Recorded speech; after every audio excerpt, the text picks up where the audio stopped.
Então, o que é penhora? Vamos para terminar isso aqui. E por que eu inverti a ordem aqui? Perguntaram, a gente não vai falar do cumprimento de sentença, porque se a gente vai dar cumprimento à sentença, vamos pensar, cumprimento da obrigação de pagar a quantia certa. Se o cara não paga, o que eu faço?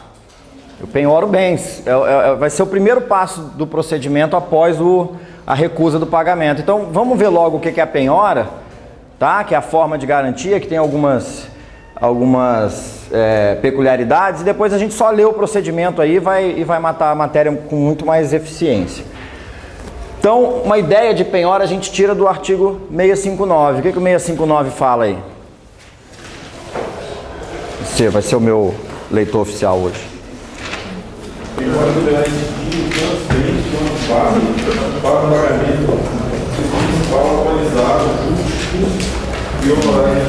Então, ele está falando sobre o que a penhora vai incidir. Então, daí a gente consegue extrair a ideia. Se ele diz que a penhora vai incidir sobre tantos bens quantos bastem para garantir o valor principal da execução, mais os honorários advocatícios e mais a atualização de juros, atualização monetária, a gente percebe que a penhora, então, é um ato processual que visa a garantir a execução, tá? É um ato de constrição patrimonial.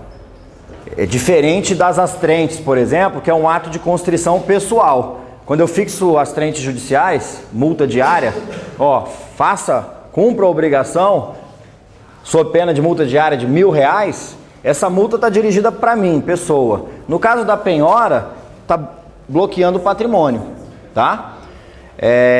Até uma coisa muito importante é a gente já ir fazendo aqui, eu acho que vocês já ouviram essa expressão, penhor, não já ouviram? O que é penhor?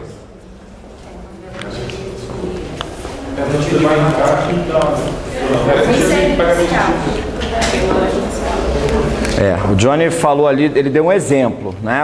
A gente até conversei com vocês isso, em concurso, prova subjetiva, não respondam o que é com é quando, né?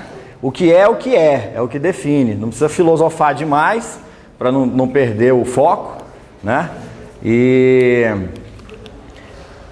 isso aí não é uma falha sua de raciocínio, não. Se vocês quiserem pensar um pouquinho, por que a gente é levado a definir as coisas pela utilidade? Isso está desde a origem do nosso pensamento. Se eu perguntar para vocês o que é um copo, como é que vocês definem o que é um copo?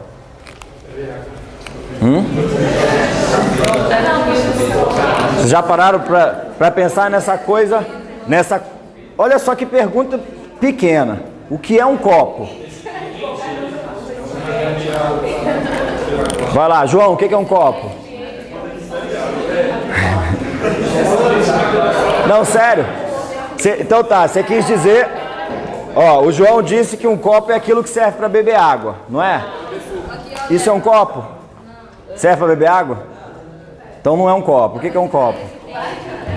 Vamos lá, mais complexo. Um recipiente de vidro.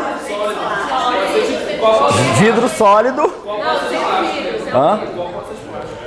E o copo pode ser de plástico. Tá. Falou, é um recipiente de vidro sólido e que você coloca líquido dentro. Um vaso de planta. Vaso de planta, bonito, de vidro. É um copo? É uma coisa que serve para tomar água. Cachorro toma água onde? Aí às vezes no vaso sanitário. Se deixar aberto. Vocês já repararam isso?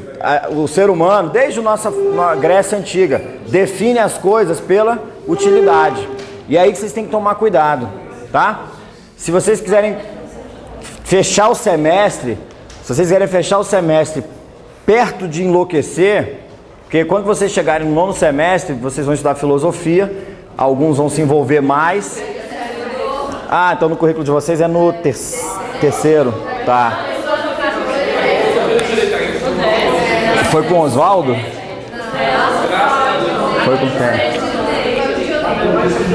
Foi com quem? Olha só, turma, uma pergunta simples dessa, o que é um copo, vocês ficaram atiçados dessa forma. Não, eu queria... Não, não tenho... Eu também não sei definir. O que eu queria chamar a atenção de vocês é o seguinte. Vocês já pararam para pensar por que tem tanto conflito na sociedade? E esses conflitos nascem do íntimo de cada um? E as pessoas ficam atrás de buscar um objetivo para a própria vida, né? Para que eu sirvo? Essas são as primeiras perguntas lá dos filósofos, né? De onde eu vim, quem sou eu e para onde eu vou. E aí as pessoas ficam angustiadas e começam a tomar antidepressivo porque elas querem se definir pela utilidade, para que eu sirvo, e não pelo que eu sou na minha essência. Então era mais para provocar vocês nessa questão, porque se vocês forem para casa pensando nisso, eu garanto que a Copa passa, vocês não vão se preocupar com o jogo, vocês vão ficar preocupados com a própria existência, não é? Mas olha só, a penhora então, o penhor, aliás, o João colocou aí, é quando você vai na Caixa Econômica e penhora suas joias, deixa suas joias lá. Na verdade, isso hoje em dia, isso às vezes ele lembra talvez de exemplos de livros, né, autores mais velhos. Eu me lembro quando eu era muito pequeno, meus avós falavam disso, minha mãe falava disso.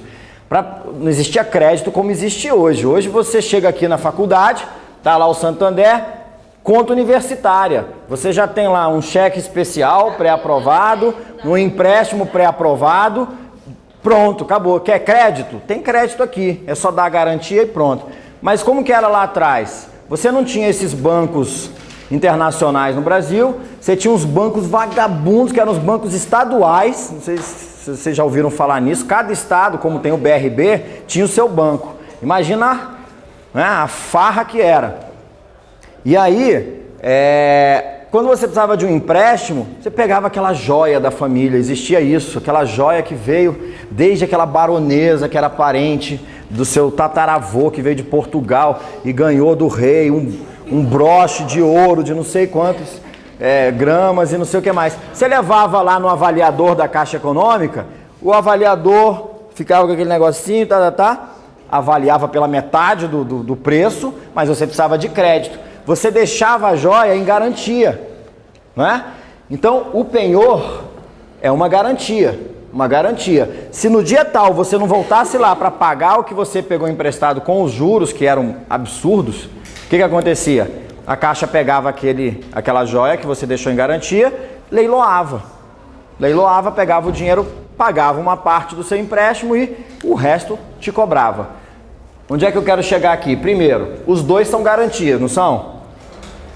A diferença primeira aqui é a seguinte, a penhora é uma garantia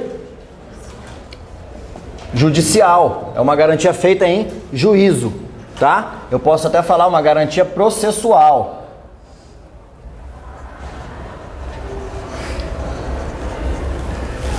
E qual é o verbo que eu uso quando eu falo em penhora? Penhorar. Penhorar, e aí é que eu ia perguntar, qual é o verbo que eu uso para penhor? Empenhar. Vocês podem reparar que a gente confunde.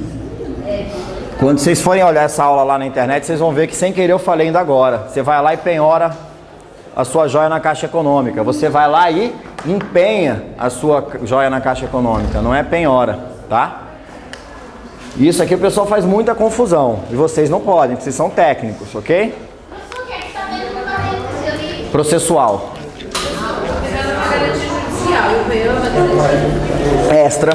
Extrajudicial, né? Tá no plano contratual, tá?